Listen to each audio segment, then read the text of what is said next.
ऋषिकेश, आपके पास आ रही हूं। अब फिलहाल वहां मोकामा में ये जो माहौल है अभी फिलहाल किस तरह का बना हुआ है, क्योंकि पोस्टमार्टम रिपोर्ट जो आई है, जो प्राथमिक की जो रिपोर्ट आई है, उसमें अलग ही एक बात सामने आई है कि मौत दुलारचंद यादव की गोली लगने से नहीं हुई। फ्रैक्चर सीने में, छाती में कई जगह है, दबने से वो मौत हुई है। इस तरह की बातें सामने आ रही है, क्योंकि अब ये जो मामला है सिर्फ एक आपराधिक वारदात तक ही नहीं सीमित रह गया है ऋषिकेश। यहां चुनावी समीकरण, राजनीतिक ये मामला ज्यादा होता नजर आ रहा है।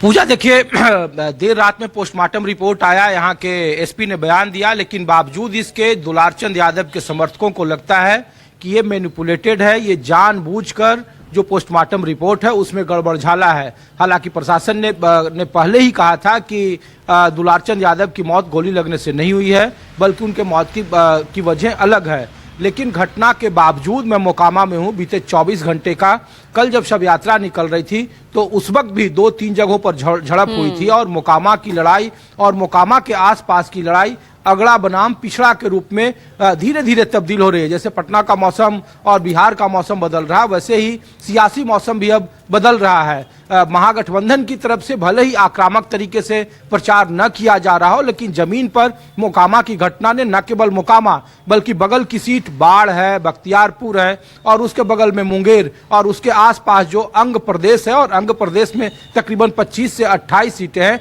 उस पूरे इलाके की राजनीति को इस घटना ने सबसे ज्यादा प्रभावित हुआ है। कहने को तो जनसुराज के प्रत्याशी हैं पीयूष प्रियदर्शी, और मोकामा में जिनके प्रचार को लेकर ये हंगामा हुआ और जिसमें ये हादसा हुआ, लेकिन इसका असर अंग के खास करके उन इलाकों में है पूजा जो लबकू समीकरण या जो नीतीश कुमार का अति पिछड़ा वोट बैंक माना जाता था, और जिसकी सबसे मजबूत और सबसे निर्णायक पकड़ होती थी बिहार के विधानसभा चुनाव में। और नीतीश कुमार की सबसे बड़ी ताकत वही थी। जिस धानुक समुदाय से पीयूष प्रियदर्शी आते हैं और जिस घटना ने ये रूप लिया है, अगर वो अगड़ा बनाम पिछड़ा की राजनीति शुरू हुई, क्योंकि कल जब हम लोग उस शव यात्रा के आसपास से गुजर रहे थे तो उनके शव यात्रा में भीड़ बहुत ही एक खास समुदाय की थी, उनके जाति बिरादरी की थी, उनके कुटुंब थे, उसमें परिवार थे। लेकिन आसपास के गांव में जो पिछड़ा आबादी है, पिछड़ा आबादी है, उन इलाकों में काफी ज्यादा रोष था, आक्रोश था,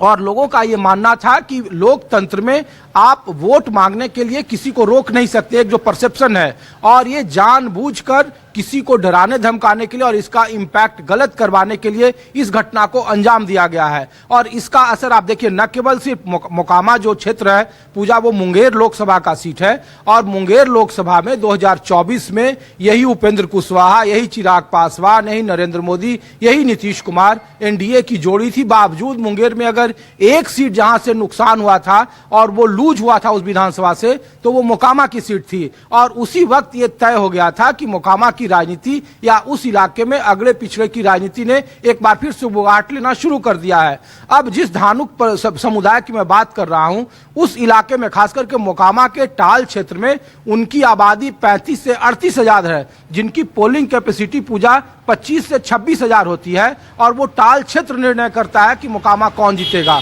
और वहां निश्चित तौर पर कल की घटना के बाद एनडीए के पक्ष में माहौल उनके खिलाफ गया है। इसका अलग बात है कि उसका दूसरा साइड इफेक्ट है कि वहां महागठबंधन के प्रत्याशी सूरजभान सिंह को नुकसान होगा, क्योंकि जातीय गोलबंदी दूसरी तरफ भी देखने को मिली है। अब उसके बगल की सीट, चाहे वो सूर्यगढ़ा हो, चाहे वो मुंगेर हो, चाहे वो जमालपुर हो, चाहे वो भागलपुर हो, चाहे वो बांका हो, सुपौल हो, जो इन इलाकों में धानुक समुदाय की आबादी है, और जो एनडीए ने टिकट वितरण में उस समुदाय का खासा ख्याल रखा है, वो समीकरण बिगड़ता हुआ दिख रहा है। और इसका अगर असर नवादा तक देखने को मिलेगा, नवादा और कुछ शाहाबाद के इलाके में, और यही एनडीए के लिए सबसे बड़ी चुनौती है। और जिस तरीके से पोस्टमार्टम रिपोर्ट पर आमने सामने और फिर जो सस्पिशन का